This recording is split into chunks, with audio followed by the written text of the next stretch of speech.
you go, some enthusiasm in this room. So, my journey with Parkinson's, man. How do I share this with you? I'm trying to do this and not get a little crazy.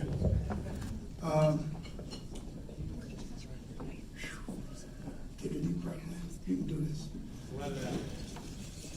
1983, I was drafted by the New York Giants. I came in to play football from LSU. And the one thing I knew when I signed up to play was that some way, somehow, during the course of my career, depending on the longevity of it or not, that I would end up with a permanent injury.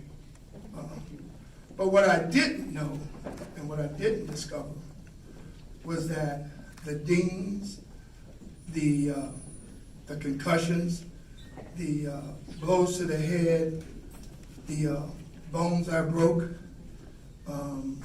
everything else was part of that, would be part of that journey in terms of one, building camaraderie, two, challenging my character, three, my integrity, four, my discipline, and the fifth, my health. I knew that along the way there would be turbulence on this flight. But what I didn't truly comprehend was what I would have to pay, the price I would have to pay in order to be successful. In 1983, the Giants payroll, this is a joke, but I'm going to tell you, the payroll was $37 million. Okay? Quarterbacks now make that in salary per season. Just the quarterback. We're not talking the rest of the football team. In 1985, I was Defensive Lineman of the Year. I was Defensive Player of the Year of the Giants. I was Team MVP. I did everything I wanted to do in a uniform.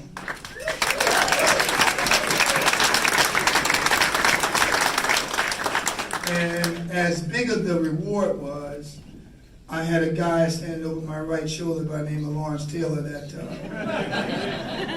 constantly pushed me and prodded me to be the best I could possibly be in order to help us win championships. So, so that was the driving force of the athlete. Now that I'm out of football now and continuing to go through this journey called life, I discovered that there's a price to pay for fame. And the price to pay for that has been significant. In 2013,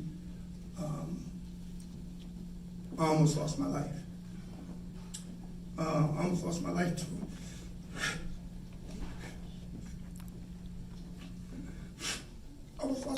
kidney disease. And I didn't know what or from where that came from. I didn't know if it'd be light at the end of the tunnel or not.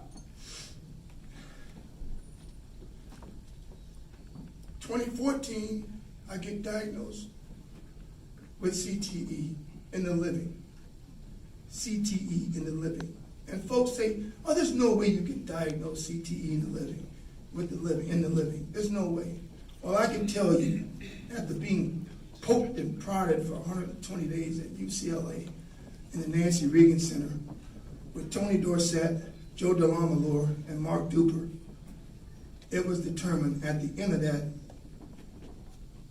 research that all four of us had early stage CTE, and which would lead to early stage Parkinson's. In 2017, I was diagnosed with early stage Parkinson's. Today, I now battle. It's a battle. It's not like, it's playing Joe Jacoby, Russ Grimm, Jackie Slater, all at the same time. Okay? I got 350-pound linemen staring at me every day, whether I like it or not. But the challenge is to get up one more time and I can be knocked down. So I continue to fight. I tell you people that are living with this disease, continue to fight. I dropped 65 pounds from 11 months ago. I never thought I could do it. And And kudos to my wife, Lisa, who's here. My rock.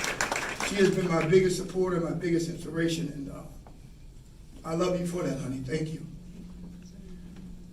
I can tell you that there's a way to get this under control in your life. And Lynn's right. I think exercise is a true component to total wellness.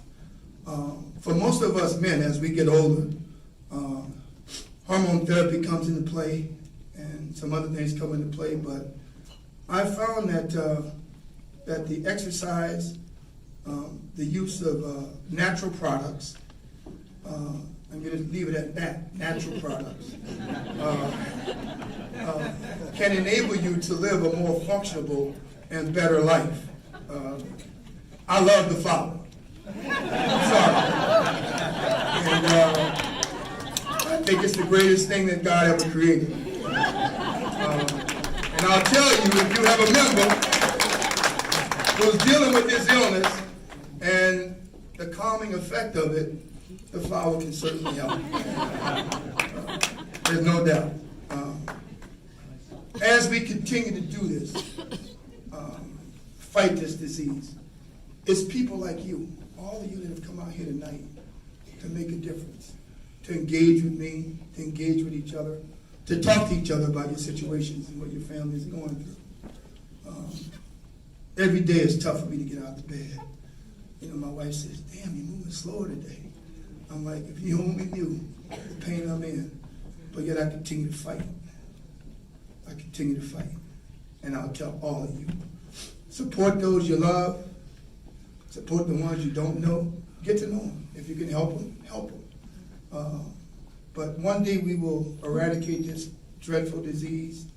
I mean, if we could deal with diabetes the way we deal with diabetes, I think there's more people walking around now using Ozempic to lose weight,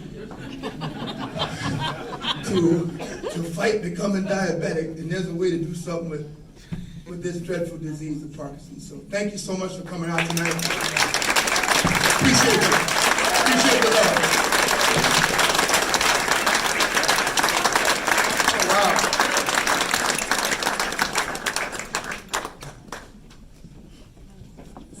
Oh, wow. Thank you, honey. Thank you very much.